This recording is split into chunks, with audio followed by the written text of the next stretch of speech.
So this gets a little bit to number 17, and the question really becomes, how do you protect intellectual property? And there's basically various ways that you can do that.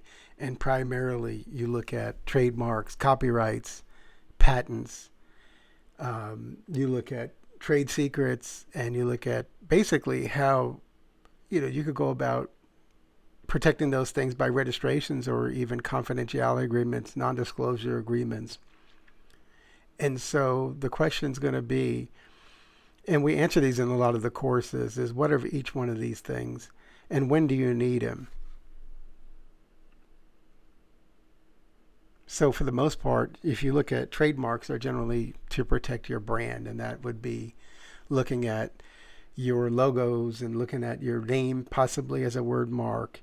You look at copyrights is generally for your content, when you're looking at written word, film, music, and things of that nature that are creative pieces that you sort of have fixed into some sort of medium. So we look at copyrights for that. Of course, patents are original inventions and ideas that develop in something that's utilitarian. That's why we call it a utility patent. There's also the patents that are following something that has to do with form and design and not utility, and that's your design patents. Of course, there's plant patents, and our courses talk about those things as well. We also get in discussions about trade secret, and this is something that is not registered. And sometimes there's times when you don't want things to be registered if you don't necessarily want them to be revealed, and that's when you're looking at trade secret. And you hear stories about the formula for Coca-Cola is locked up in a safe in Atlanta somewhere at corporate headquarters. Probably true. Who knows? But apparently, maybe a few people know, but not many.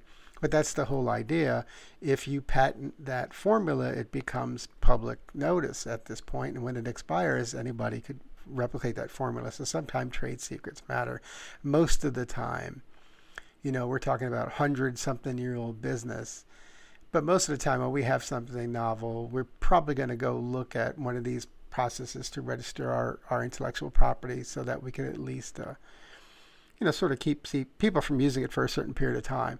Now, keep in mind, our course goes into this in depth. I just wanted to give you a little feel for it because we're going through our sort of top 100 questions that founders tend to ask and wonder about. And so our courses will get into this in more detail. We could talk about each one of those sorts of things and when it's time to do it.